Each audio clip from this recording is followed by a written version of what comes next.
Este instante ya se está grabando. Perfecto. Yo sé que unos amigos ya van a sacar fotos. Yo no sé cómo hacer, sacar fotos y estar hablando. Así que les pediré ayuda para que saquen fotos, para que las pongamos en el sitio web. Yo sé que Paulo siempre lo hace, Magdalena siempre lo hace también. Entonces, ¿quieren que empecemos entonces? Sí. Perfecto, perfecto. Bueno, entonces, buenos días, América, y buenas tardes y buenas noches, Europa y otras partes del mundo. El tema que nos reúne hoy, avances y retrocesos de la democracia en América Latina, a invitación de la Red Internacional América Latina, África, Europa y el Caribe, ALEC, de la Universidad de Limoges, y de la Organización Internacional para el Fomento de una Cultura de Paz, Ocupa Internacional, es de suma trascendencia para nuestros mundos, en que las grietas se van ahondando entre las capacidades gubernamentales y las expectativas de los ciudadanos, provocando mayores inestabilidades políticas y vulnerabilidades. Para gestionar la creciente fragmentación social y crear oportunidades de equidad e inclusión, para fortalecer su legitimidad y garantizar la seguridad y prosperidad económica de sus poblaciones, algunas democracias fragilizadas han de emprender nuevas vías para que se sigan respetando los fundamentos de un Estado de Derecho y no se vean sumergidas por autoritarismos autocráticos que, menoscabando las libertades individuales, la libertad de expresión y de prensa, la pluralidad de partidos, el respeto a la Constitución y al Estado de Derecho, la independencia judicial, la protección de las minorías, se olvidan que, y cito, el pueblo, no la plebe, es el único monumento viviente al que ningún cataclismo puede convertir en escombros ni en ruinas. Fin de cita. Ahora bien, en su base de datos, Variedades de Democracia, informaba que en 2020 el 34% de la población mundial vivía en países donde la gobernabilidad democrática estaba disminuyendo, en comparación con el 4% en países que se estaban volviendo más democráticos. Fin de cita. También, desde el año de 2020, según una información de la OCDE, el 23% de la población mundial vive, y cito de nuevo, en contextos frágiles, caracterizados por la gobernanza, la seguridad, las condiciones sociales, ambientales y económicas. Se espera que este número alcance el 26% de la población mundial para 2030. Estos estados se concentran principalmente en el África subsahariana, seguidos por Oriente Medio y África del Norte, Asia y América Latina. Fin de cita. América Latina, es decir, la región que nos ocupa, con sus avances, retrocesos y o estancamientos democráticos, su alta desigualdad, corrupción, desinformación que moldea la opinión pública, desencanto con los partidos tradicionales, populismos, impunidad, éxodo de poblaciones, violencias, organizaciones criminales, etc. América Latina, que enfrenta grandes retos para legitimar y conservar procesos políticos justos, inclusivos y equitativos. Para reflexionar sobre el Estado de Derecho en América Latina, la democratización y gobernanza, la justicia constitucional, el presidencialismo, nuestro conversatorio será animado por 3 universitarios, politólogos y políticos de renombre, además de ser 3 grandes amigos. Sus intercambios y las interacciones con ustedes que nos escuchan desembocarán sin lugar a dudas en pistas interesantes hacia un renacer de la democratización y gobernanza. El primero de este trío, si puedo llamarles así, es el doctor Magdiel Gómez Muniz. profesor investigador de la Universidad de Guadalajara, México, adscrito al Departamento de Política y Sociedad en el Centro Universitario de la Ciénega, CUCiénega, integrante del cuerpo académico UDG-CA 562, Educación, Políticas Públicas y Desarrollo Regional, presidente de la Academia de Ciencia Política CUCiénega, responsable para Jalisco, México, de la Red Internacional ALEC y miembro de Ocupa Internacional, integrante del Laboratorio de Estudios Metropolitanos y miembro del Sistema Nacional de Investigadores SNI-CONACYT Perfil PRODEP.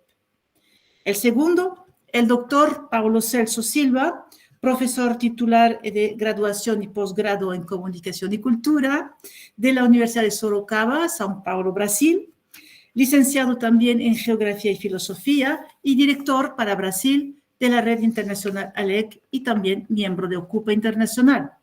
Sus temas de investigación tratan del derecho a la ciudad, medio ambiente y ciudades inteligentes desde la perspectiva de las personas y políticas públicas. Y por último, el maestro Augusto Jordán Rodas Andrade, procurador de los derechos humanos de Guatemala desde el 2017 hasta el 2022, durante los gobiernos de Jimmy Morales y de Alejandro Yamatei, también abogado y notario. Presidente de la Federación Iberoamericana de Ombudsman del 2019 al 2021. Concejal municipal de la Municipalidad de Quetzaltenango, me ensayé porque temía equivocarme, síndico municipal de Quetzaltenango, en Guatemala, por supuesto, profesor de Derecho Constitucional y Derecho Administrativo en la Universidad de San Carlos de Guatemala desde 1996 a 2022 y miembro de la Red Internacional ALEC y de Ocupa Internacional. Jordán, voy a empezar contigo. En el artículo que tú nos enviaste para la revista Trayectorias Humanas Transcontinentales, que de hecho va a salir en abril del 2023, tu artículo se titulaba La independencia judicial en Guatemala. Y en tu conclusión tú comentabas lo siguiente. Como ex procurador y ciudadano guatemalteco, solo deseo poder volver a caminar la senda del Estado constitucional de derecho. ¿Puedes profundizar tu reflexión al respecto, en particular a la luz de lo que estás viviendo últimamente como candidato a la vicepresidencia de Guatemala, junto con tu binomio, Telma Cabrera, candidata ella a la presidencia de Guatemala? Jordán, te dejo la palabra. Gracias, Dominique. Muy amables, qué gusto compartir con tan apreciados colegas en distintas partes del mundo. Al hablar del tema del Estado de Derecho, pues lógicamente es pilar fundamental en toda democracia. En países como Guatemala es muy frágil, está muy porosa a problemas estructurales como la desigualdad, el racismo y la discriminación y la corrupción.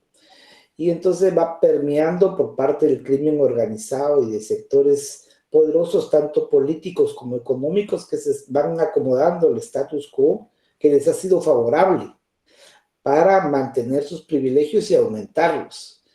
Y eso va muy de la mano con lo que es la desigualdad, porque en nuestros países son muy ricos la mayoría, con muchos recursos. Desafortunadamente, cada día más se abre la brecha entre ricos y pobres. Y cuando la pobreza está en los hogares de las familias, pues cuesta darles educación, salud, alimentación, que son derechos humanos indispensables.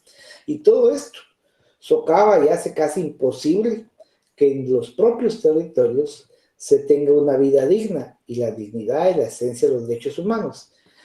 Hoy por hoy estamos pasando una severa crisis democrática en Guatemala, que quizás sea el último llamado, porque estamos ante regímenes autoritarios en la región que son noticia y cuesta competir en el buen sentido de la palabra porque los reflectores están con ellos. Entonces, ¿qué es lo que pasa en Guatemala? Que libertades como la de elegir y ser electo hoy pues están sujetas a interpretaciones antojadizas del status quo político y económico que excluyen a un binomio en el cual yo soy candidato a la vicepresidencia de una mujer maya mam campesina, que es Telma Cabrera, sin formación académica, pero eso refleja la desigualdad y las pocas oportunidades que muchas mujeres en el continente, y Guatemala no es la excepción, han tenido para tener acceso a la educación. Ella, es cierto, no tiene estudios, pero sí tiene un conocimiento profundo del país, y hace 4 años participó para presidenta por el Movimiento para la Liberación de los Pueblos, MLP, y quedó en 4º lugar. Después de mi participación como procurador de los derechos humanos 5 años, me invitan a ser compañero de fórmula, y hoy por hoy el Estado nos cierra la puerta. Sin fundamento legal alguno, yo tengo finiquito, es decir, la constancia de hallazgos por parte de la Contraloría General de Cuentas. No he sido sentenciado. Ustedes saben que según el Pacto San José, en el artículo 23, únicamente mediante una sentencia firme se puede limitar los derechos políticos. Pero después de que fui proclamado el pasado 28 de diciembre, mi sucesor, el nuevo procurador de los derechos humanos, que es muy cómodo y aplaudido por el status quo, viene y pone una denuncia que al día de hoy no sé de qué se trata, pero es una denuncia, no he sido sentenciado. Se la he pedido por acceso a la información, que es un derecho humano, y lo ha negado.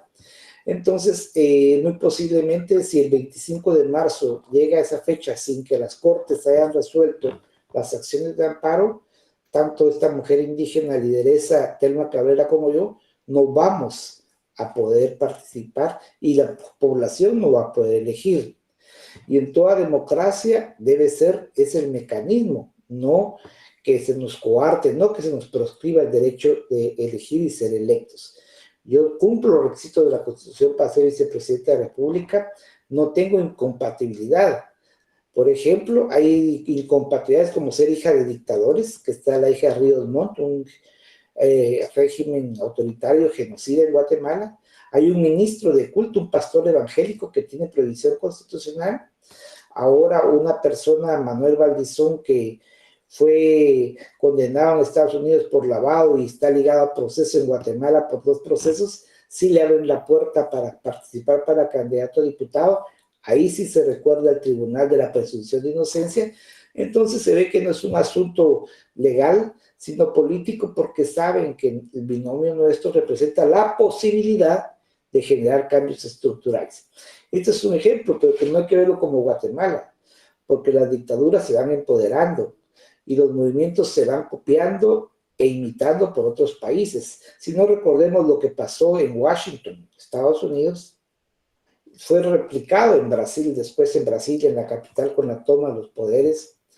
En muchos países centroamericanos, sobre todo, se persigue a las ONGs, se persigue a las iglesias, a las universidades, y se va replicando. Y se asfixia a la prensa y se criminaliza. Y sin una prensa independiente, pues realmente no hay democracia que pueda sobrevivir. Más o menos en ese contexto es donde yo apunto a que ojalá que Guatemala y toda América Latina pues retomemos la acera de la democracia y el Estado de Derecho, querida Dominica.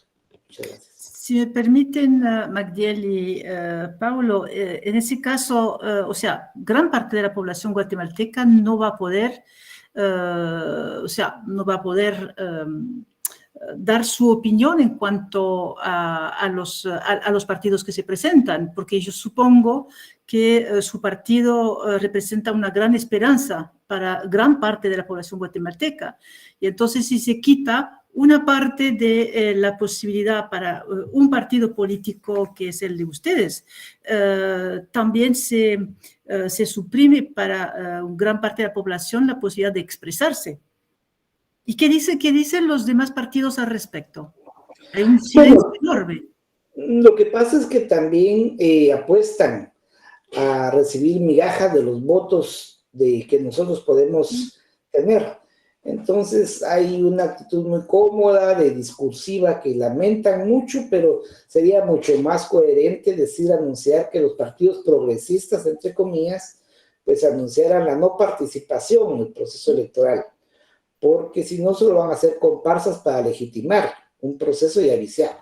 Por cierto, en una visita reciente a Washington, donde se logró un pronunciamiento de la Comisión Interamericana de Derechos Humanos recordando los derechos vulnerados por parte de los estados y los estándares internacionales que tendrían que tener los magistrados para resolver, pues se mencionó ese debilitamiento ante la segregación. Entonces, ¿qué va a pasar con ese electorado? No se puede endosar, tampoco sería ético, pero sí sería muy loable que dijeran, bueno, no vamos a participar los demás partidos progresistas porque vamos solamente a decir, legitimar este fraude, y a los observadores electorales de la OEA, de la Unión Europea, les estamos diciendo que mejor se abstengan de venir si no hay elecciones libres, porque ser observador electoral no es solo llegar a un país, ponerse un chaleco 2 semanas o una semana antes y ver cómo se cuentan los votos. Comienzan desde el proceso de la convocatoria y aquí ya está viciado, y por eso estamos hablando de un golpe a la democracia, de un fraude electoral, porque antes se quemaban las urnas o se robaban los votos, ahora se hace de otra manera. Sí, entonces entramos de lleno en el tema de nuestro conversatorio, ¿qué es la democracia? Y voy a dejar la palabra a mis demás colegas y amigos, Magdiel y Paulo. Yo veo que Paulo está muy ansioso por hacerte una pregunta, ¿no, Paulo? O un intercambio entre ustedes tres para que pueda empezar este conversatorio. Les dejo la palabra entonces a los tres. Muy bien. Gracias, Dominique. Rodan, un placer conocer la realidad de tu país desde dentro del país, porque nosotros aquí en Brasil no tenemos muchas noticias de Guatemala, no tenemos noticias de casi ninguno. Cuando para ter alguma notícia, eu miro na tele argentina, que há canal de tele argentina e assim tenho algo de América Latina. Em Brasil é mais se vê mais para Europa, Estados Unidos, e nós outros nos quedamos, não? Olvidados na própria América. Una cuestión que desde que Dominique habló de la situación que tú vives, es la seguridad, la tuya seguridad de volver a Guatemala. Esta es una cuestión me incomoda si tienes cierto de que es seguro volver. Mismo con la misión, me parece que es una misión de volver para la presidencia, es un ideal, es una misión que mucho más que una razón, ¿no? Es algo que viene de dentro de ti. Sí. Gracias, Pablo, por la pregunta. Sí, pues la verdad es que no me siento seguro en Guatemala, por eso es que yo desde que terminé el mandato busqué estar desde lejos, tomar una distancia prudencial, prácticamente estar desde el exilio. Estoy en Euskadi, el País Vasco en España, que ha sido bastante solidario, pero algunos net center y todo decían, prófugo, no tengo orden de captura al momento. De hecho, llegué al país el 27 de diciembre, la proclamación fue el 28, el Día de los Inocentes. Tal vez por eso no se lo creían, ¿verdad? Porque llegué por horas, estuve en la proclamación del partido como vicepresidenciable, luego lógicamente no podía correr riesgos innecesarios, regresé al territorio mexicano, que afortunadamente México también ha sido un país solidariamente, históricamente con Guatemala, ante la guerra y durante muchas etapas duras. Entonces regresé a México y de nuevo ya en Euskadi, pero el mes pasado estuve haciendo gira de incidencia en Colombia, porque es un país que ilusiona, por lo menos no quiere decir que sea perfecto, pero que apenas tiene 5 años de acuerdo de paz, y siempre es bueno comparar. Nosotros tenemos 25 años de acuerdo de paz y hoy son recuerdos de paz. Entonces, mucho que enseñar de qué cosas no se deben de hacer para que la paz sea sostenible. Después también ver esas esperanzas de la comunidad internacional, ¿verdad? Porque hay un cambio de rumbo de un país tan poderoso como es Colombia.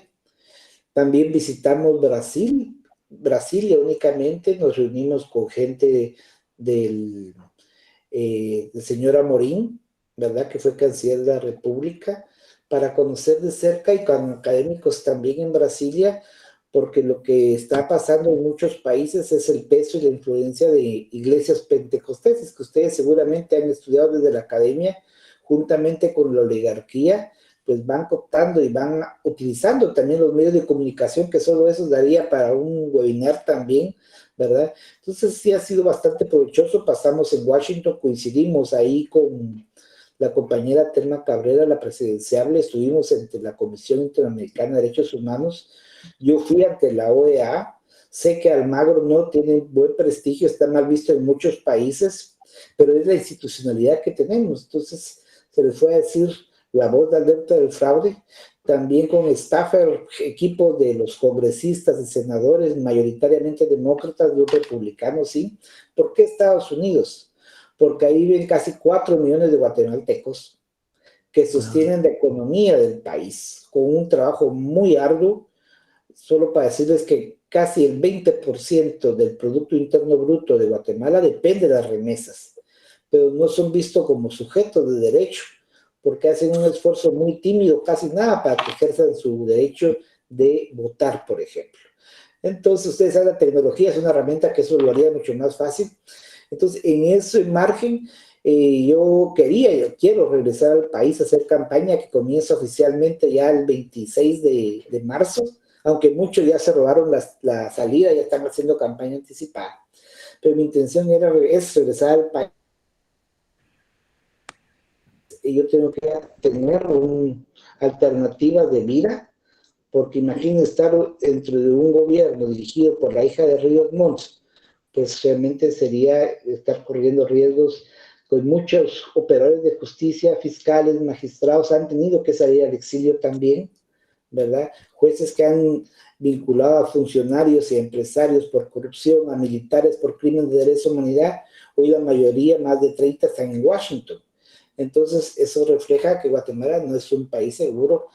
Yo tengo medidas cautelares de la CIDH desde octubre del 2018, porque planteé una acción de amparo que detuvo la orden presidencial de entonces Jimmy Morales, que ordenaba la expulsión de Iván Velázquez Gómez y la declaratoria non grata de él. Iván Velázquez Gómez hoy es el ministro de Defensa del gobierno de Petro en Colombia, pero él era el encargado de combatir por parte de Naciones Unidas la corrupción, por parte de esta CICIG, una comisión internacional. Ese distanciamiento que se me da, me congeló prácticamente el Estado, porque oponerse a una orden presidencial pues tuvo un alto costo, que hoy por hoy lo estoy pagando, porque no olvidan que gracias a ese amparo se tuvo un año más al comisionado, un año más a la comisión, 2 años en conjunto para investigar más casos de corrupción. Entonces, esa coherencia, pues lógicamente tiene sus cosas positivas, pero también corre uno mucho riesgo en países como el nuestro. Paulo. Sí. Bueno, gracias, Jordán, por las informaciones y la posición.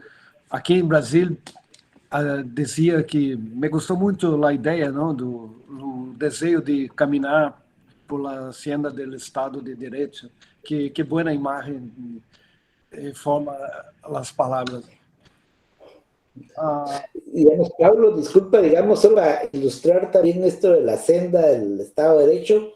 Yo en Guatemala tenía seguridad, guardaespaldas o custodias, como se llaman en otros países. Tenía camioneta blindada, tenía chaleco antibalas, pero hoy por hoy me siento muy tranquilo por poder caminar sin guardaespaldas y camioneta blindada, pero también con una gran nostalgia por la familia, que lógicamente a ningún ser humano se le gusta buscar, aunque sea se viva a un nivel mejor en el país, pero su comunidad, su familia, ese rompimiento sí no se lo desea a nadie, porque sí no es lo que mejor que uno decida voluntariamente, sí, pero que no sea una decisión forzada, entre comillas, digamos, ¿verdad? Sí, y también la opción, que no sea solo una opción del, como en Brasil se dice, ¿no? Políticos profesionales. Estos que siempre, la política es su trabajo, su manera de vivir. No han hecho otra cosa que ser políticos. Pero no políticos para la defensa de un ideal o la defensa de proyectos. Eran políticos para enriquecimiento propio. Así que no, son políticos que no tienen una línea de actuación. La Es línea que sí, gobierno está bien para ellos. Estos políticos, que parece ser una cosa, no puedo generalizar, pero parece una situación normal entre comillas, ¿no? En América Latina. Es como, no, parece que nosotros naturalizamos esta situación de estos políticos. O Brasil ha pasado 4 años por eso hablo de eso. el problema, Pablo, para mí es que los partidos políticos no cumplen con el rol que les da la ciencia política. Pues doctrinariamente sabemos que los partidos políticos tendrían que ser los interlocutores de sectores de la población ante entidades del Estado con propuestas diferentes para que cada quien escogiera. Pero en muchos países, no en todos, pero en muchos países, Você ia gostar de ouvir aqui a discussão sobre a América Latina. En muchos países los partidos políticos son empresas mercantiles, básicamente. ¿Y qué es lo que buscan? El poder, pero como bien decías, no para tener políticas públicas favorables a la población, buscar el bien, el buen vivir, ni nada de eso, sino únicamente buscan enriquecerse con obra pública y generar empleo. Y ahí hay una gran responsabilidad que a veces no se menciona, del sector privado. No todos, pero una buena parte del sector privado tiene una gran corresponsabilidad, porque la corrupción no es que a un funcionario le caiga del cielo el dinero, no. Hay empresarios inescrupulosos que se ponen de acuerdo con los políticos para seguir replicando, enriquecerse, mientras que la población sigue viviendo en malas condiciones. Sí, Mariel, le gustaría. Muchas gracias. Gracias por su atención. Debo iniciar con mi agradecimiento a este tipo de foros que sin duda benefician a una serie de actividades que van de cara a la retribución social. Hablar sobre la democracia en América Latina, tener la posibilidad de intercambiar desde la academia, así como de los foros políticos, una serie de reflexiones, permite hacer un ejercicio de estrategia de aplicación de lo que se conoce en cuanto a la investigación que estamos realizando por el tema de la democracia en América Latina. Con esto debo iniciar mi reflexión también con el tinte académico que, si me lo permiten, viene a poner una especie como de paraguas para llevar a cabo una serie de vinculaciones con lo que está padeciendo en este caso Guatemala, y no solamente Guatemala, muchos países en América Latina. Y inicio con lo siguiente. El último estudio, 2021, del Latino Barómetro, nos arroja unas cifras bastante interesantes, donde los indicadores comentan que la mayoría de los ciudadanos que vive en América Latina bajo el régimen democrático, 10 personas encuestadas en una proporción porcentual, 8 están insatisfechas. De cada 10 personas, 8 dicen no sentirse cómodas con el régimen que les representa. Pero hay algo interesante. El fenómeno democrático es preferible a otro tipo de acción política. El problema es que en las democracias de América Latina se corre un riesgo muy particular, porque la mayoría de los países, como ustedes bien lo saben, pertenecen a un régimen presidencial. Por tanto, los regímenes presidenciales, bajo su misma composición, su misma naturaleza, tienen una característica de jugar a la suma cero, a tener los grandes bastiones mayoritarios y entonces ejercer el poder ad infinitum bajo una lógica de manejo del Ejecutivo en una sola persona, el jefe de gobierno bajo este mismo perfil, el jefe de las Fuerzas Armadas, y entonces se construye alrededor del presidente todo un ecosistema donde la democracia también puede correr el riesgo y corre el riesgo de convertirse nada más en una especie de fachada, y lo que esconde esta fachada son rasgos totalmente autoritarios. Y quiero ser muy puntual aquí porque no se teje de la misma manera en los sistemas parlamentarios. Y aquí las circunstancias obligan a que la dicotomía o la bifurcación en varias figuras, como puede ser el primer ministro, como puede ser el jefe de gobierno, bueno, están reguladas por el poder legislativo, entre otras con las capacidades incluso de derecho de veto a las figuras que se alejan del espíritu de la democracia. Lo que podemos decir en esta primera participación es que hay una democracia que está siendo violentada de manera directa, de manera sistemática, y las alternancias funcionales que se dan dentro del sistema político, pues son manejadas bajo una consolidación de baja calidad. Son plutocracias establecidas, trampas organizadas y sistemáticas para no dar el uso de la voz, el derecho a votar y ser votado de todos aquellos que pretenden participar en la fiesta democrática.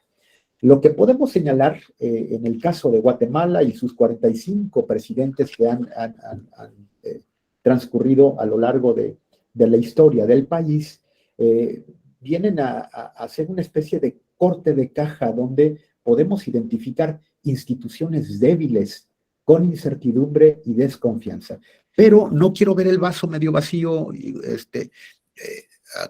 ni es lo que se pretende ser una ave de tempestades, pero sí se debe ponderar que en esta ocasión la participación que se está dando, la participación política de la mujer en una contienda electoral, desde esta visión feminista y de inclusión, fortalece precisamente el tema de las democracias y las libertades asociadas con la participación de esta mujer y los candidatos que se supone deberían estar apostándole por una libertad plena dentro de Guatemala.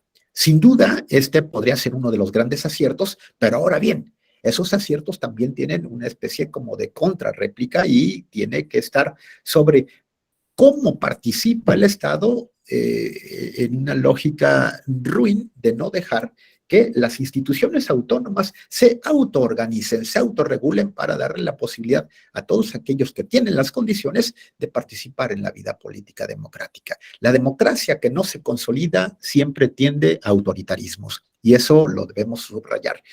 Y se corre el riesgo, no solamente en Guatemala, ya lo estamos viendo con los amigos venezolanos, que lamentablemente las instituciones no se consolidan y desaparecen los organismos autonómicos electorales, y entonces se corre el riesgo de lo que por lo menos estamos padeciendo, de que los institutos electorales los maneje el gobierno. Y eso no puede ser una democracia, es un sistema pretoriano que hace comparsa con todas las fuerzas, hasta incluso paramilitares, para ejercer la violencia, o también lo que conocemos en el ámbito de la academia como la necropolítica, el régimen del terror. Entonces, aquí sí me gustaría, con esta reflexión, ceder el uso de la voz con un interrogante a Jordán, que pues está padeciendo esta situación democrática. ¿Qué tanta afinidad hay de la participación de la mujer en la vida política de Guatemala? Lanzo esta primera pregunta, ¿no? A manera de provocación. Bueno, tenemos que ser muy realistas. Desafortunadamente, Guatemala es un país con un patriarcado muy acentuado, con mucha misoginia también, y eso hace que la participación política pues no se dé en las condiciones y en las cantidades que tendría que darse. Yo personalmente pienso que en democracias tan frágiles como las nuestras y sociedades tan desiguales, tiene que apostarse en un primer momento por cuotas. El sistema de cuotas para garantizar una participación en todas las estructuras del Estado. Porque no puede ser, por más empatía con las reivindicaciones de mujeres, no es lo mismo que las mujeres ocupen los puestos. Y que, por ejemplo, a mí me sorprendió en Argentina ver a los plenos en los municipios mitad a mitad, pues lógicamente van a ser resultados distintos a un pleno de un ayuntamiento donde haya la mayoría de hombres, como usualmente pasa en muchos países. Porque a veces se aferran al tema de la igualdad. Sí, todos somos iguales en derechos, sí, pero iguales en oportunidades, no. Entonces, las mujeres les ha costado más, entonces tendríamos que tener una discriminación positiva o sistema de cuotas para garantizar. Pero aquí, en el caso que nos ocupa, que es lo que yo, la experiencia que estoy comentando, el binomio de MLP, Telma Cabrera y Jordán Rodas, guardando las diferencias, toda comparación es odiosa, pero Petro y Francia Márquez, por ejemplo. Aquí se da la inversa y eso es lo potente del binomio, porque la mujer va primero, la mujer indígena va primero y el hombre ladino mestizo va segundo, porque tenemos que también ser coherentes entre el discurso y la práctica. Entonces, los pocos espacios, Telma Cabrera, hoy se le niega el derecho a participar con su binomio que las bases escogieron, se discrimina como mujer y como indígena, que es lamentablemente un asunto que se ve con mucha naturalidad en países como el nuestro, pero es una dura realidad que hay que cambiar con hechos, no con discursos, ¿verdad? Esa es mi impresión, Mariel.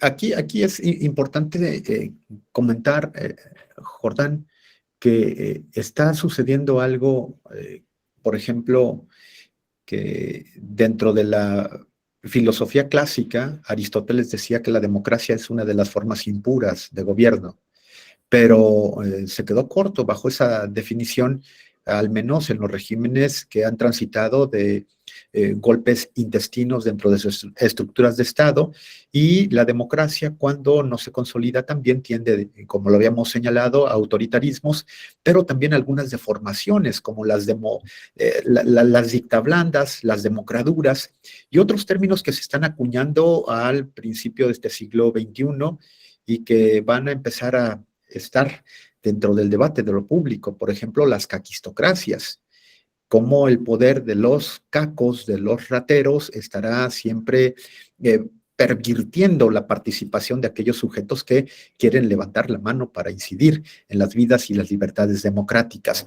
Entonces aquí me permití recuperar algunas reflexiones de Fernando Carrillo Flores, estudioso del Banco Interamericano de Desarrollo, y precisamente señala que en América Latina hay al menos 15 déficits de las democracias, a lo que yo podría sostener con total acuerdo que esta democracia empieza a resquebrajarse en América Latina cuando no hay un proceso de consolidación institucional, en primer lugar, que las instituciones caigan en manos de un grupúsculo, una élite, una plutocracia que pervierta el ejercicio de lo público, de la ética de lo público, por supuesto de la equidad, como acertadamente lo comentabas, Jordán, y que, por tanto, se vulneren los derechos y la protección de estos mismos para hablar de un imperio de la ley. Por tanto, sin un imperio de la ley, la justicia, la seguridad ciudadana, el liderazgo político, lo que tiene que ver con la representación y un sano parlamento con las diferencias de cada uno de los poderes y la división de los mismos, podría pervertir el sistema de lo electoral. Casi siempre les digo a los estudiantes, el sistema político se constituye al menos por 3 elementos: sistema de gobierno, sistema de partidos y sistema electoral. Cuando el sistema electoral no garantiza este proceso por lo que muchos de los teóricos de la democracia ya han pasado, y que es la posibilidad de votar y ser votado, entonces el sistema de partidos viene a jugar comparsa con un gobierno que tiende a obstaculizar lo que nosotros estaríamos hablando de los diseños institucionales y abriendo las brechas de desigualdad. Una democracia con desigualdad no es democracia, sino simplemente demagogia, y lamentablemente los países de América Central viven en los indicadores mucho más elevados de pobreza que se puedan contabilizar. Hacen una pobreza que radica o raya en la pobreza extrema y ya es una condición preocupante, por lo que implica. Bajo esa lógica, Jordán, ¿tendrás alguna propuesta en este sentido para disminuir las brechas de desigualdad? ¿Cómo ves tú Guatemala? ¿Qué posibilidades tiene para hablar de un proceso de reducción de estas grandes dicotomías, de estas grandes diferencias societales?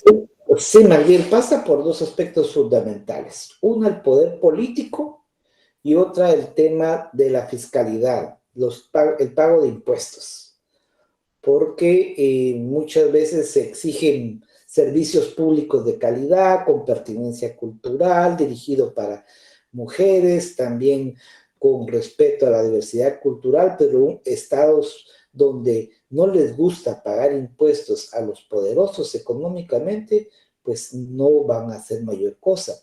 Y muchos paran haciendo caridad y crean fundaciones y quieren quedar bien, agradar a la población, hasta se hacen publicidad, pero yo personalmente agradezco la caridad, pero no creo en ella. ¿Por qué?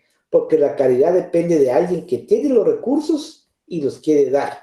Yo creo mejor en un Estado firme, fuerte, capaz de redistribuir los impuestos que recaude en base a la capacidad de pago, quien pague más, quien tenga más dinero, para así impulsar políticas públicas. Entonces, con una política tributaria que vaya dirigido en ese sentido, más mujeres y más sectores en vulnerabilidad, como pueblos indígenas y diversidad sexual en puestos de poder, vamos a tener sociedades más equitativas. Y recordemos que una política pública sin presupuesto podrá hacer cualquier cosa, pero es demagogia para mi gusto. Me recordó a Tomás Piketty, ¿no? En este ejercicio de la tributación para los que más tienen, más aporten al Estado. Tienes toda la razón. Paulo, tendrás el uso de la voz. Adelante. Sí, es interesante cómo los números demuestran al menos en esto, una igualdad en América Latina, ¿no? Como tenemos problemas iguales y todo. En Brasil, que también es una otra cuestión que pasa en América Latina hoy, es la cuestión del apoyo a la ditadura. Hay una parcela grande de la población brasileña que apoya la ditadura. Y esto en siglo XXI, ¿no? Personas que tienen, ¿no? El periodo de los militares, que Brasil ha tenido pocos momentos democráticos, ¿no? La mayoría de la República Brasileña es una república dictatorial.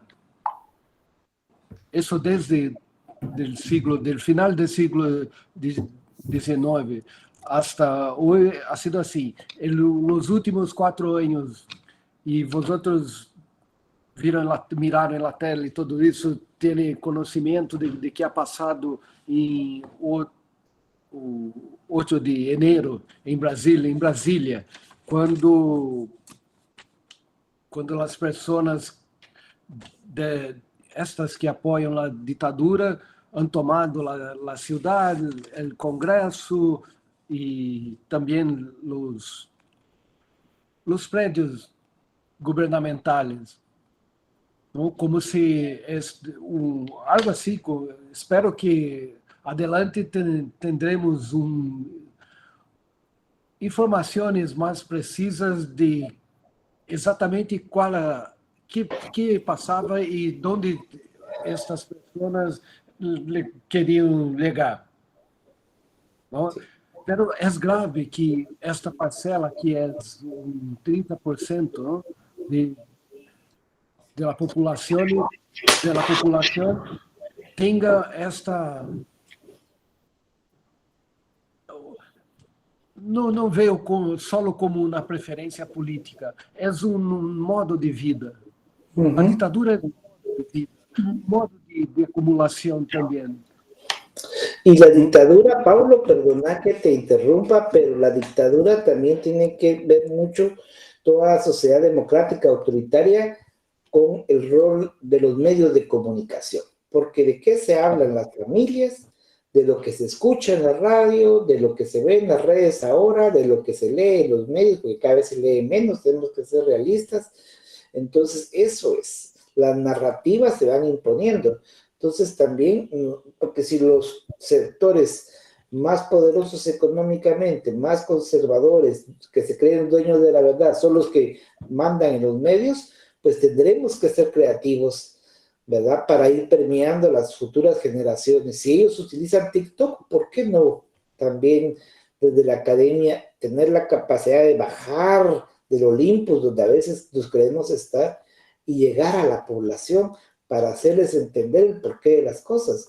Porque recuerden que en nuestros países nosotros somos privilegiados, somos universitarios, tenemos posgrados, algunos tienen doctorados y postdoctorados, pero ese conocimiento, si no sirve para cambiar la realidad, pues va a servir para el currículum de uno, claro, pero no va a trascender en hacer cambios en las sociedades, que a la larga es la que nos debemos, pienso. Sí, bueno, Brasil es un ejemplo de que una persona que no es que no tiene una formación escolar, ¿no? Se puede llegar. Claro que Lula tiene una formación que va mucho adelante de una instrucción formal de la escuela, ¿no? Lula es formado en las frentes populares del sindicato, fuera de Brasil también. Lula estuve mucho en Cuba, en Alemania Oriental, y tiene una otra formación, ¿no? Pero fue la primera vez una persona que alega, hay problemas muchísimos. No, porque no, las personas normalmente en Brasil, la elección es elección de una persona, no de un proyecto de gobierno o de un proyecto para el país. ¿No? Unas personas antes de las elecciones decían, no, yo odio a Lula. No tienes de odiar a nadie, ¿no? Tienes de mirar cómo es el programa. Este programa tengo una identificación, no tengo una identificación. Pero no tengo odio a Bolsonaro, a Lula o a otro. Y no es esta cuestión. Que también, creo que eso también demuestra que no tenemos una formación política para compreender la propia realidad. La realidad es, como ha dicho, ¿no? Es una construcción de los medios asumida por la población, ¿no? Claro, ¿no? Los medios de comunicación no son la peor cosa que tendremos aquí, pero son parte, como tú has dicho, parte de esta construcción de que posibilita esta educación política necesaria. Sí, aquí tal vez nuestra buena amiga Dominique ha hecho una anotación muy importante, es decir, sin educación no vamos a lograr nada, y por eso es que muchos gobiernos no invierten en educación, porque no les conviene tener una población educada, crítica, que cuestione y que no solo obedezca. Entonces eso sí en tu mensaje ha sido, y gracias por lo oportuno, ¿verdad? Pues recordarnos eso, la educación tendría que ser un eje transversal, ¿verdad? También con pertinencia cultural, porque no todos tenemos una cultura, no todos manejamos un mismo idioma, tomar en cuenta la diversidad y las diferencias, no como desventajas, sino como potencialidades, sería importante también. Gracias, Dominica.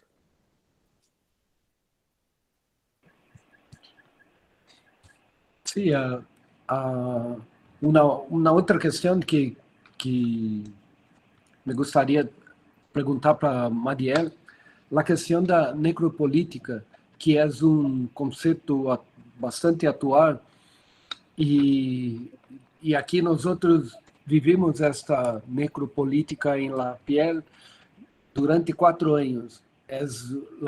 Com o extermínio da população indígena, por exemplo, ¿no? Que agora é todo, bueno, há que julgar, ¿no? Em la lei que ha passado, pero era uma política de destruição, não de construção. E vivimos isso, e espero que, me parece, para uma comparação, ou mal comparando, ¿no? A questão, Itália sigue por essa linha. Os últimos comportamentos da presidenta de Itália han demonstrado que se parece muito com Bolsonaro, que não tem uma empatia com nadie, ¿no? Sí, as pessoas se mueren al mar e estão em uma festa de cumpleaños, ¿no? Me recordou Bolsonaro de imediato. Assim, Mariel Negro, se puedes falar um pouco mais, incluso porque tenho alunos, ¿no? de la maestría que le gustaría escuchar más também, ¿no? E se Jordán também pode falar dessa questão de necropolítica em América Latina, é interessante. Gracias. Mira, sí, con todo el gusto del mundo, Paulo. Vamos comentando algo. ¿Qué proponemos? Respondiendo a Dominique, desde la academia proponemos un impulso al tema de la cultura política, en primer lugar. La participación es fundamental y la participación se da desde los institutos de educación. No podemos estar apostándole a tener distintos y más ciudadanos participativos, deliberativos. Hay que hablar de la palabra deliberación y no necesariamente tiene que estar siempre en contra o ser antisistema. Deliberar es poner tu punto de vista sobre la mesa y que a partir de las diferencias se construya. Y luego entonces tendríamos una incidencia en el fenómeno de la contribución para la cultura de la paz. Pero el problema se antoja difícil cuando los sistemas presidenciales cedes el poder a los militares, cedes el poder a la Fuerza Armada, cedes el poder, por ejemplo, de carreteras, de puertos, de institutos, de bancos, de construcciones. Creo que hay una fuerte tendencia a que la militarización empiece a caracterizar a los movimientos de izquierda, y eso es lamentable. Y hay muchos analistas de lo político que precisamente están poniendo toda su atención. ¿Qué es lo que dice el presidencialismo sobre el ejercicio de las Fuerzas Armadas dentro de los espacios de lo público? Y creo que para muestra un botón, no solo México, vemos Venezuela, vemos Nicaragua, vemos Guatemala, que de alguna forma, el nuevo entendimiento de las redes de poder, de estas cuotas, alejan mucho a fomentar un buen disenso, que en las democracias es fundamental. La capacidad de disentir, entonces, se ve mermada por el terror, por el miedo. Y una política que tiende al miedo, una necropolítica, nos debe llevar a repensar a los grandes clásicos del poder. Por ejemplo, estaríamos en la antesala de un Estado leviatánico, cuando esto ya se vio y no se debe haber superado desde el siglo XVII. Entonces estamos retornando a lo perverso de la política. Y si me permiten el término, bajo esta lógica de perversión, aparecerá otro de los grandes teóricos que debemos debatirlos hasta el cansancio con la comunidad, pese a que no tenga el tema de formación politológica, ni mucho menos, pero estamos en una lógica de amigo-enemigo de Carl Schmitt, donde aquel que no piense similar a mí, por tanto, de inmediato es un enemigo, y el enemigo se le destruye. Qué lamentable. Entonces, ¿dónde estamos hablando de un proceso de indignación que es natural y que el Estado de Derecho te lo debe garantizar? Indignarte. Stefan Hessel, por ejemplo, que te lo señala con todas sus letras, el indictebú, indígnense, por favor, es poner la voz sobre los derechos que están siendo pisoteados bajo un instituto que no conoce, un Estado que vulnera las capacidades de podernos autoorganizar, autorregularnos. Creo que debemos dejar, ¿qué debemos hacer, Dominique, el público que nos escucha? Esta visión paternalista de Estado. Estamos, yo creo que maduros, sin duda la indignación, el levantar la mano, disentir a través de la política del terror, pues es bastante temeraria, ¿no? Pero estos institutos políticos, si no empiezan a ser señalados o evidenciados o por ejemplo, este tipo de foros que puede subrayar lo que está, algunas deficiencias, bueno, estaremos sometidos a una especie de espiral del silencio, como en su momento lo dijo Noel Newman. A todos aquellos que no estén con la voz de la mayoría, entonces que se les restrinja, por favor. Eso es desde la etapa feudal. No estás con el príncipe, entonces estás en contra de él. Creo que sí, sin duda, tenemos muchas tareas, lo hará Jordán desde su trinchera de participación y activismo político, y nosotros en un fenómeno de fortalecimiento de la cultura política. ¿Qué es? Pero lamentablemente la gente, fíjense ustedes, y regreso a los números que a veces son muy importantes, el Latinobarómetro te dice que el 46% quiere la democracia, por ejemplo, ¿no? Y el otro 40% prefiere cualquier régimen, incluso el autoritarismo, pese todas las deficiencias que pueda tener. Sin embargo, el régimen le garantiza posibilidades de comer. El asunto es que se pervierte la posibilidad de comer con una dádiva de programa social, y eso es lo que ningún país, ni mucho menos México, Guatemala, puede estar tolerando. Que el programa social se vuelva en asistencialismo, en un paternalismo, y luego te vuelva ciudadanos que se vuelvan pedigüeños, que solamente levanten la mano para esperar la beca, para esperar el insumo, y sin una contribución social como tal. Eso también corremos el riesgo, pues, en América Central y América del Sur. Pero yo tal vez algo que decir en ese sentido, que eran los narcoestados, también era la duda, ¿verdad?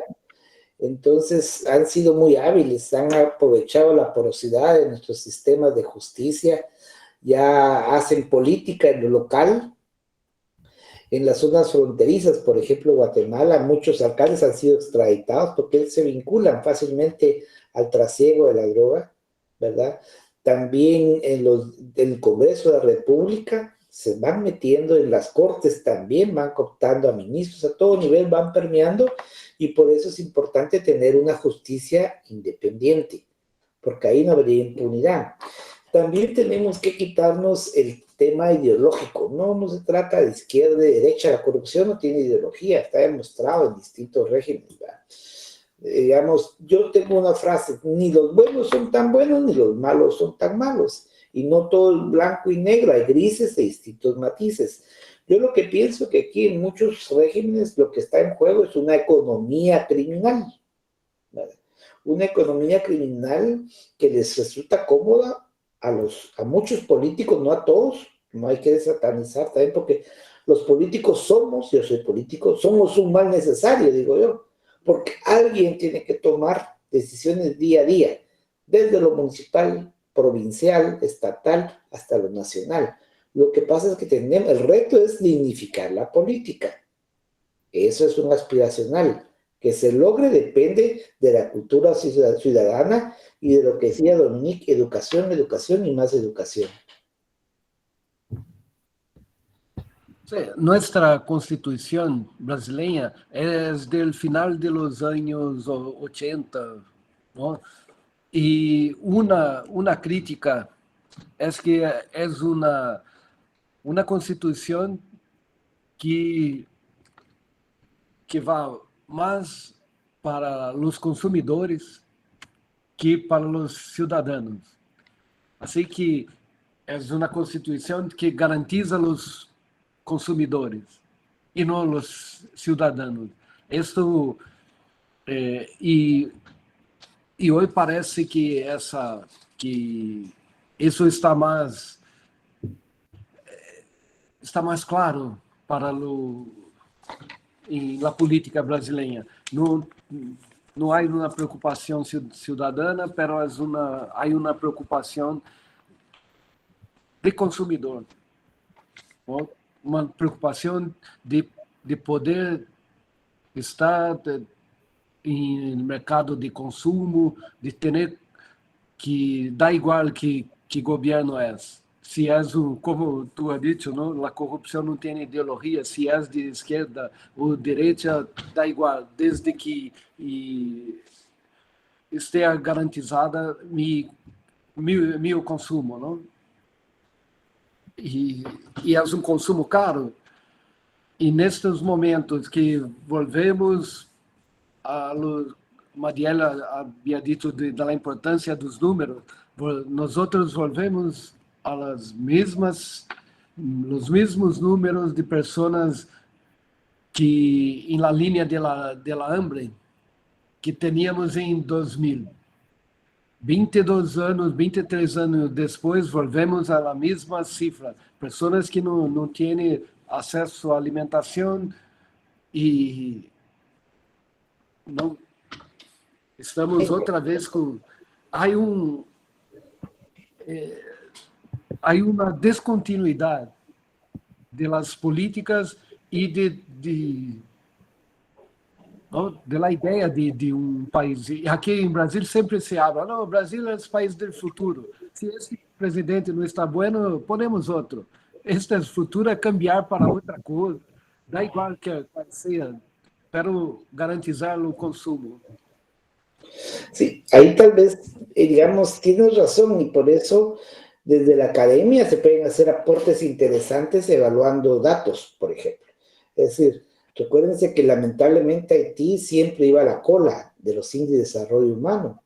Hoy, si ustedes ven los mismos, ya Guatemala en algunos casos está peor que Haití en condiciones que antes jamás pensamos llegar. ¿Por qué? Y Haití con muchos fenómenos climatológicos y todo, pero Guatemala ha hecho mucho daño la corrupción.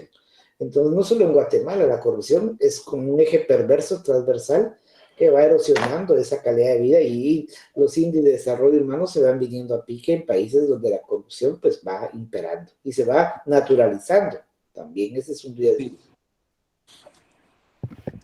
Sí, es verdad, se va naturalizando y nosotros asumimos esto en nuestro cotidiano, ¿no?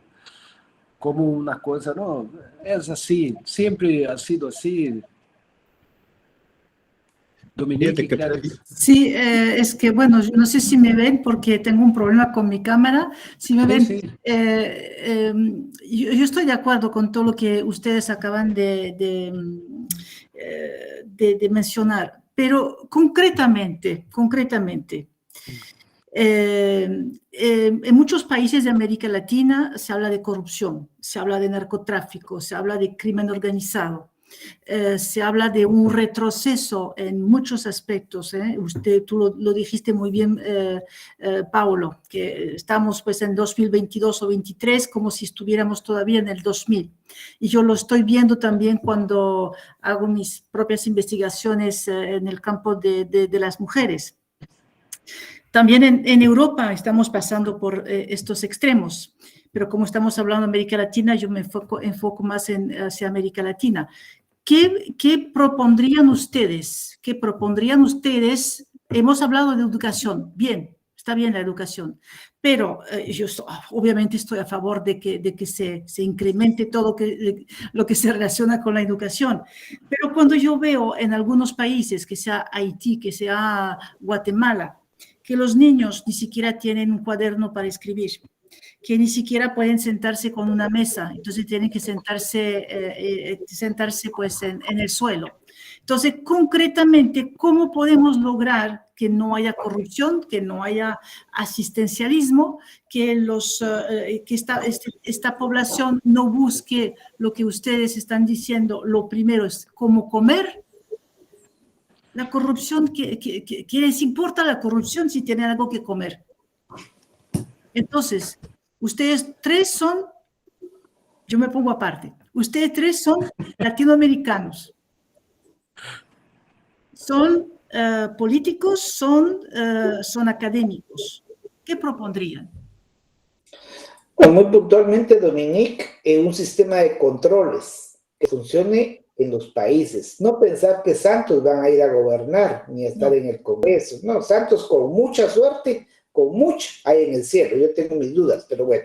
Entonces, sistema de controles de justicia, también tener un concepto más amplio de soberanía, no una doble moral, la soberanía cuando nos conviene, cuando nos donan, pero cuando hay pronunciamiento del Parlamento Europeo, del Departamento de Estado, de la Comisión Interamericana, ahí sí ya no les gusta, no se metan con derechos humanos, no se metan con independencia judicial, no. Entonces, crear mecanismos de sanción por parte de los países poderosos. ¿Quiénes son? La Unión Europea y Estados Unidos. Hoy acaba de salir ahorita una exhortativa por escrito de senadores en que piden al gobierno estadounidense sancionar más a políticos y empresarios guatemaltecos, porque no los vas a convencer, Dominique, no es un convento de monjas, no. Entonces tenés que sancionar y dañar sus billeteras, la chequera. En la medida en que ellos no, entonces no van a cambiar y van a seguir los empresarios lavándose la cara en Ginebra con el famoso discurso de las empresas socialmente responsables. Y eso solo es discurso si no hay 5 pasos sencillos. 1, no evadir impuestos. 2, pagar salarios justos, dignos, no de hambre. 3, utilizar energía renovable. 4, contratar personas en condiciones de vulnerabilidad, mujeres, indígenas, diversidad sexual. Y 5, denunciar a los funcionarios corruptos que le piden a los empresarios mordidas, coimas, cuando quieren hacer alguna gestión. Quizás cositas así sencillas, pero podemos avanzar. Lo peor sería ponernos a cruzar de brazos o a rezar. No, mejor intentar hacer algo, pienso yo. Sí, sí, no son cosas tan sencillas, ¿eh? Ni sencillas ni tan sencillas, ni mucho menos. Pues sí, yo creo que sí, es gran parte de las soluciones, Jordán. No sé qué opinarán los demás, pero yo creo que eso sí es importante. Fíjate, Dominique, que bajo este tipo de foros se promueve el tema de la cultura política. Estamos dictando, estamos invitando a que a través de distintas redes sociales se eleven estas voces que pueden quedar, ¿por qué no?, en la opacidad, en no tener luz con los reflectores. Ese es un principal punto. Otro de ellos, podríamos hablar del capital social, de una política axiológica, de ética cosmopolita, como lo diría Adela Cortina. Y eso se estimula desde el seno de la familia, que lamentablemente parece estar desintegrado. No podemos hablar de valores de un ciudadano comprometido cuando al interior de los hogares tiene violencia estructural y directa. Entonces salen sujetos a la calle, al espacio público, con muchos resentimientos, más en América Latina, que solamente conocen del cobijo del golpe, y eso pues no podemos echarlo en saco roto. Entonces el espacio para fomentar la cultura de la paz nos corresponde a todos desde nuestro micro ecosistema, y tendríamos que hablar también de que los parlamentaristas, los líderes políticos tengan la capacitación y la altura de miras para no venir desde la farándula o de ser pamboleros o futbolistas o bailadoras de burlesque, porque tienen la simpatía para ocupar las curules, que son los mejores espacios o los espacios más dignos de la representación del pueblo, de la soberanía de un país. Y esos no llegan solos. Esos llegan por el voto del ciudadano que se ve comprometido a través de las dádivas sociales. Entonces tendremos que hablar de otro nuevo proceso de representación de lo político, de lo parlamentario, una ciudadanía comprometida hablando también de un sistema de seguridad consolidado. Y la corrupción se da sí y solo sí existe impunidad. El problema en América Latina es la impunidad. Al que roba no le pasa nada. Al que delinque no le sucede nada. Está libre por las calles y los que se aprisionan son los ciudadanos tras los barrotes de sus hogares. Entonces, yo creo que estamos hablando de que la justicia se desmorona y parece que somos testigos silentes. Pero entonces, bajo esta lógica de intervención de problemáticas sociales y culturales, talleres, asambleas comunitarias, tendríamos que recomponer la microsociología familiar, sin duda, ética de lo público y sobre todo el fortalecimiento de las instituciones, pero vas a decir a través de qué ejercicios, a través de la educación, sí, qué tipo de educación, una educación transversal, multidisciplinar y por supuesto que muchos de los académicos bajen de la cuestión teórica y se dediquen a la parte etnográfica. La gente tiene que decir, pero también en este proceso del decir necesita escuchar distintas voces que no necesariamente se tienen que remitir al tema de los medios de comunicación, que muchos de ellos están obviamente con intereses para poder sobrevivir y esos intereses los patrocina el Estado. Creo que una política de la co-creación, ese es el fenómeno a debatir, una democracia. Tendríamos que pensar lo que algunos llaman desdemocratización. Este término lo quiero subir a este foro, desdemocratizar, Daniel Innerarity lo dice, y es repensar todo lo que se nos ha enseñado sobre las democracias. Y se nos ha enseñado una visión romántica, trasnochada de la participación directa que va sobre el fenómeno de la representación. Representación no es deliberación. Y eso es lo que nos está costando mucho trabajo poderlo entender. Se delibera, pones tu voz arriba y si se representa, cedes a otro tercero para que te lleve de la mano. Creo que la tutela dentro de América Latina ya quedó en un segundo nivel y tendremos que hablar de cómo reaprender la democracia. Sí, sería entonces crear otro tipo de democracia.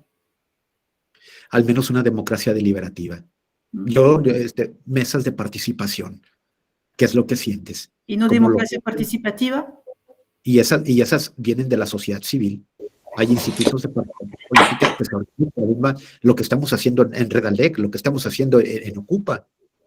Oye, eso tiene que llegar a los congresos. Y tenemos el ejemplo tácito, congruente, tangible, de que se levantan unas políticas públicas para adultos mayores y se están debatiendo en el Congreso del Estado.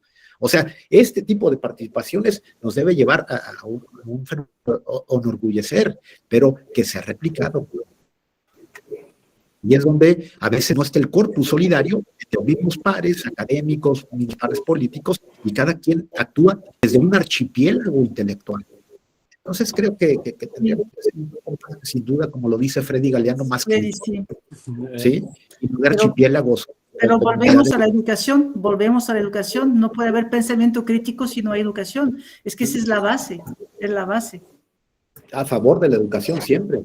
Claro. Sí, pero tal vez, digamos, yo diría que tendría que ir pensando en no conformarnos con ver nuestro entorno, que la mayoría de nosotros tenemos un entorno generalmente vivible, con dignidad, de todo nivel, vivienda, educación, seguridad, sino quizás tener una visión un poco más allá, y eso nos va a dar empatía. Y en materia de derechos humanos la empatía es fundamental, ponernos en el lugar de los otros y salir de nuestra zona de confort, aportar por más, pues está bien lo que hacemos, pero seguramente con nuestras capacidades podemos hacer más. Lógicamente hay roles y roles, sociedad civil, política, medios, todos, pero sensibilizar a más personas sería interesante también. Sí, yo pienso que la idea de uma outra democracia não é reinventar a rueda, não? É continuar no processo, que a democracia é uma construção. Não há uma democracia dada e acabada, não? Em Brasil, em Sorocaba, não? Como um exemplo, há uma situação interessante para esta outra construção, que é a ligada à universidade de las classes B, C. A universidade em Brasília, em Sorocaba, era para a classe A. Quem tinha dinheiro, mesmo em las públicas, porque a pública não se paga, pero há que viver, e não há no campus para sítio para todos os alunos. Não, há que sobreviver em la universidade havia só em las grandes cidades. Assim que este momento, quando liga as classes B, C, incluso a classe D, é uma oportunidade para nós outros, como professores, aprender os valores e as necessidades também de las classes B, C e D. Quando se pedia para os alunos, não, temos que fazer cópias de los textos, estão na biblioteca para fazer cópia. E aluno fala, não, se hago a cópia hoje, não volto para casa, tenho que volver a pé, porque não tenho dinheiro para correr autobús. Esse é um aprendizado interessante, não? Para nós outros. Aprender essa situação, vivenciar essa situação. E também, como Mariela dito, creio que ocupa uma oportunidade e caminho para este cambio, ¿no? Ahora, Paulo, sin duda esto debe cristalizarse con la siguiente frase. Las utopías nos hacen caminar, Sí. pero el recuperar las fantasías democráticas nos han estancado. Entonces aquí tendremos que ver cómo, sí, sin duda lo dice Luciana, sin educación no vamos avanzando. La propuesta es un proceso de retrotopía, recuperar algunas cosas que ya están prácticamente hechas, consolidadas, probadas en los ecosistemas sociales y trasladarlos a no manejar sueños, porque es cierto, con hambre no hay política, así de sencillo. Con hambre no puedes participar en los asuntos de lo público. O comes o te dedicas a levantar la voz. Allí, lamentablemente, vamos viendo los indicadores de la OCDE. Y si nos vamos a buscar, por ejemplo, la Agenda 2030, que también es una Agenda 2030 con una visión primermundista, no estamos haciendo una Agenda 2030 para América Latina que debería ser otra. ¿Qué tipo de calidad de agua? Ya se debate una educación de calidad, agua, fin de la pobreza. Creo que tendremos que replantear las nuevas agendas públicas, nuevas agendas urbanas, entre otras cosas, ¿no? Comunidades resilientes, pero sí, sin ser utópicos, las realidades ya nos están rebasando y nos queda también perfectamente claro que el Estado no garantiza en este momento educación, no garantiza salud, no garantiza trabajo, ni mucho menos seguridad. Y cuando estos 4 elementos no se consolidan, no se cristalizan, el imperio de la ley duerme el sueño de los justos. Claro, y era justamente a lo que aludía Jordán en su presentación. Y tú te enfocabas también mucho, Jordán, que es algo que no se discute mucho, la parte económica, porque siempre se va a la parte política, efectivamente, la corrupción, a la impunidad, pero como bien también lo comenta Magdiel, pues una persona que tiene hambre, pues ¿cómo quieren que piense en la política? ¿Cómo quieren que piense inclusive en ir a la escuela? Lo primero es comer. Así que la parte fundamental, yo estoy totalmente de acuerdo con Jordán, es la parte económica. Habrá que repensar el modelo económico en sus países, porque mucho de eso se ha colapsado, pues, y también tener la capacidad de ver todo de forma integral, ¿verdad? Las guerras, por ejemplo, hay guerras que tenemos que analizar que nos afectan ahorita Yo veo aquí el tema de la inflación en España, leo lo de Francia, me entero de que una canasta de ahorro por 3 meses, huelgas en todas partes, pero por la guerra de Ucrania, entonces hay que repensar, ¿es cierto lo que nos dicen los medios? ¿Verdad?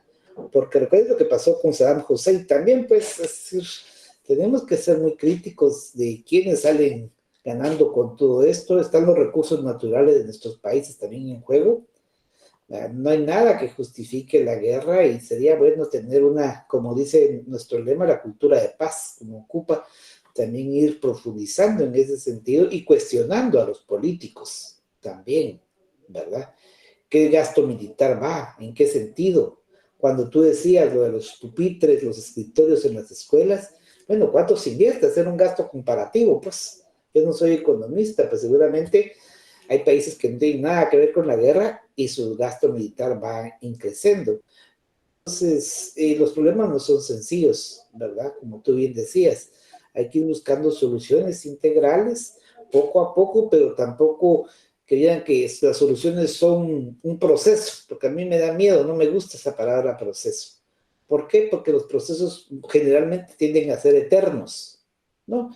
Procesos sí, pero pongámosles temporalidad, porque a la gente que no tiene que comer, está bien, el Estado, yo sí creo en un Estado subsidiario, no siempre correcto, como dice Mardiel, pero mientras que no se muera de hambre, habrá que llegar al Estado, pero paralelamente capacitarles, darles también derechos a los jóvenes de recreación, de educación.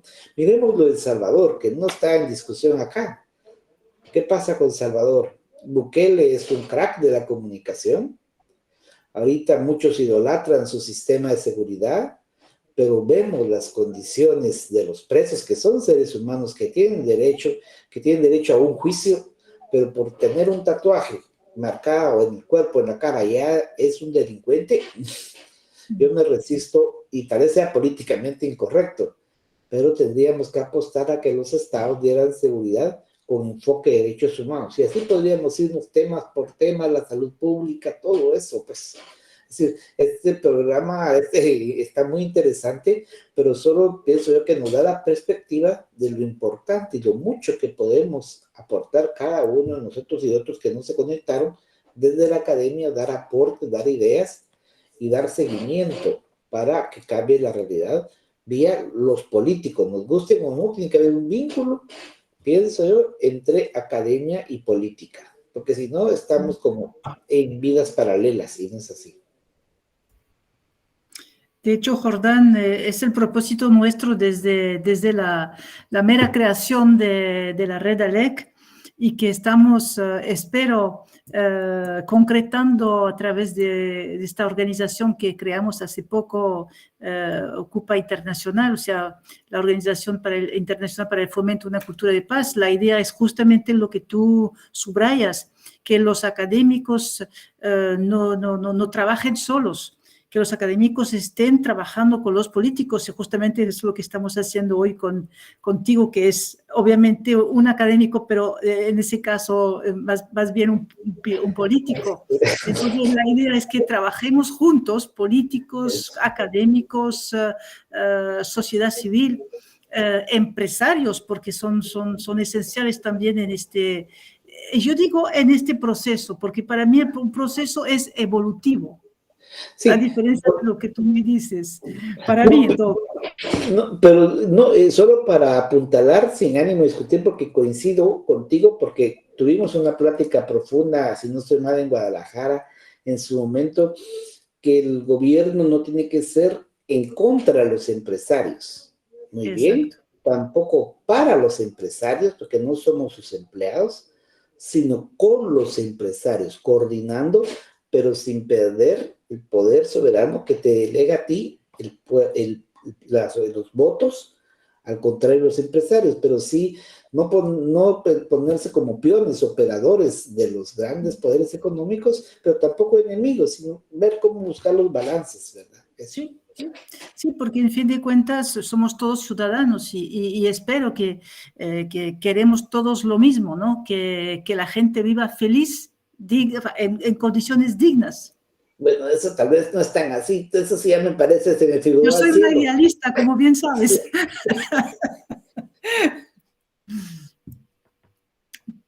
¿Alguien quiere añadir algo más?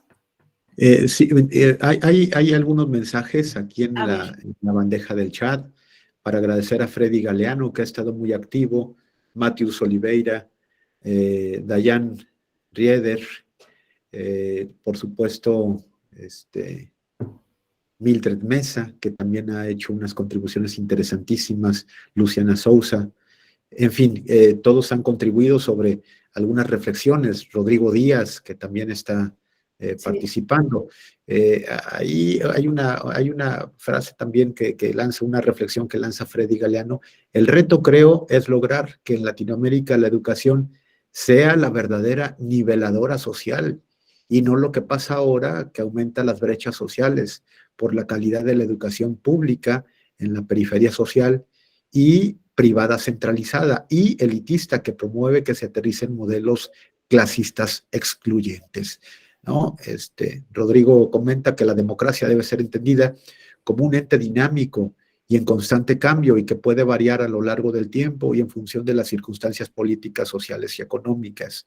Dayan apuesta que la educación como instrumento para emerger en las sociedades una responsabilidad colectiva e interdisciplinaria para el bien común.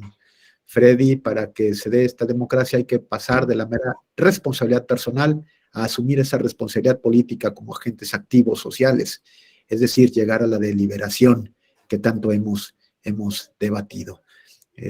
Luz, ¿quién más está aquí? Bueno, grosso modo son los que han participado en este momento aquí en el chat y que también les agradecemos mucho la atención a este debate. Nuestro amigo aquí, Santa Magdalena Mercado Ibarra, el impacto en política pública es fundamental, sin duda. Las políticas públicas que también de poco se debaten, pero que corremos el riesgo, y eso debo decirlo, las políticas públicas a veces se utilizan como muletilla en el discurso gubernamental. Se dan políticas públicas porque los programas institucionales fracasan. Hay que tener cuidado con esto. Si tuviéramos programas muy bien consolidados, presupuestados, con que simplemente el gobernante siga lo que está establecido dentro del programa gubernamental, tendremos otra de las realidades. Y bueno, hay que hacer una política pública para buscar desaparecidos. Oiga, señor, pero ya tiene una fiscalía. Ah, sí, pero no los encuentra, hay que hacer una política pública para buscarlos. Por Dios. Entonces, estamos en ese exceso de las políticas públicas. Oiga, una política pública para la calidad educativa. Oiga, entonces, ¿qué tipo de educación nos daba en su programa? Entonces, creo que tendremos que pensar desde la obviedad, desde lo común, de ese proceso del imaginario colectivo que muchos de los teóricos también han hablado hasta el cansancio. Eso sería por parte del chat, mi estimada Domi. Sí, no, yo estaba pensando lo que tú acabas de mencionar. Tenemos nosotros como académicos una responsabilidad muy grande y cada vez mayor, diría yo. Y bueno, de la desdemocratizar, que es un término que yo no conocía y que voy a recordar, yo creo que este tipo de intercambio que tuvimos hoy, que simplemente es el primero, yo creo que va a haber muchos más, es fundamental y tenemos que difundirlo aún más, que participen incluso jóvenes, porque nosotros somos de otra generación y creo que los jóvenes, bueno, yo creo que hay dos o tres, ¿no, Paulo? Doctorandos tuyos. Creo que es importante que difundamos inclusive lo que hemos dicho hoy, que estamos esbozando unas pistas que era lo que justamente también nos habíamos propuesto a través de la presencia de Jordán. Jordán también fue un elemento motor en este intercambio, porque justamente la organización Ocupa Internacional, que es para el fomento de una cultura de paz, está totalmente a favor de lo que de apoyar al binomio que forma Jordán con Telma Cabrera. Me parece inconcebible para mí como europea, en ese caso yo tengo mi papel de europea, como europea que no se permita, cualquier que sea el partido, que no se permita la libre expresión de otra opinión. En Francia, cuando tenemos elecciones presidenciales, tenemos hasta el partido animalista, o sea, en pro de los animales, entonces que tiene como un 0,0%, pero no importa. Todo el mundo tiene derecho a presentarse, todo el mundo tiene derecho a expresarse y además es parte de la Constitución. Jordán no me va a desmentir. No hay ningún impedimento para que este binomio legalmente pueda presentarse. Así que espero que a través de este intercambio que organizamos hoy, pues haya pues como una especie de alerta a lo que pasa también en América Latina y en América Central en particular, desde la organización y en todo caso desde mi punto como presidenta de esta organización, yo apoyo realmente sin problema alguno al binomio que presentan Telma y Jordán, y espero que todos los trámites que está llevando a cabo, inclusive que la Unión Europea apoye realmente muy fuertemente ¿cómo se llama? Este ataque a los derechos humanos.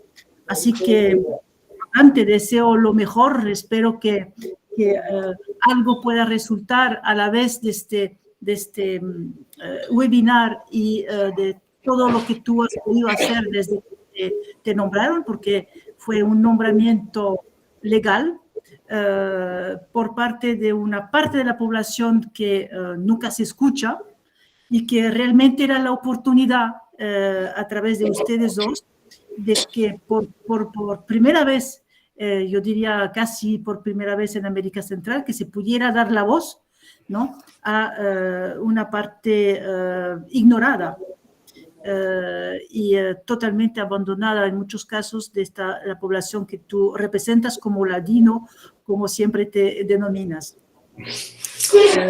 De hecho, era un término que yo aprendí cuando mis estudios de estudios iberoamericanos, la palabra ladina, hacía mucho que no la había escuchado. Así que, bueno, les deseo a todos, bueno, los colegas y amigos de la red y de Ocupa Internacional, tenemos mucho trabajo por delante. Los que no son parte de la red y de Ocupa Internacional, les invito a que sean parte de nuestros sueños, que dice Calderón, los sueños son, pero yo no creo tanto lo que dice Calderón, yo digo que los sueños también se pueden hacer realidad. Así que ahí están todos ustedes. Muchísimas gracias, Jordán, por habernos acompañado, sobre todo la situación en que tú conoces y que atraviesas. Te felicito, te admiro y realmente te deseo lo mejor. Y muchísimas gracias a todos mis amigos aquí presentes. Muchas gracias, Dominica, a todas y a todos. La verdad que ha sido muy fructífero este espacio de conversar, intercambiar ideas. Qué lindo la nieta. Y también decirles que yo sí tengo la perspectiva que la política no es como una carrera de 100 metros, que si fuera atletismo, es una maratón, ¿verdad? De largo aliento. A veces va uno primero, de último, el asunto es llegar a la meta, o si fuera una partida de ajedrez, que es mi deporte favorito, no siempre se va a ganar en 6 tiros, un jaque mata al pastor, no, es tener paciencia, llegar. Y a mí miré una pared aquí en Euskadi recientemente, una frase que me encantó. Si nos robaron, si piensan que nos roban la capacidad de soñar, no los dejemos dormir. Es decir, tenemos que ser inquietos, incómodos al sistema, ¿verdad? Y pues para adelante. Y gracias, un abrazo fuerte para todos y todas, ¿verdad? Y entonces, Jordán, ya que tú eres un jugador de ajedrez, hay que pensar en el otro, ¿cómo se dice en español?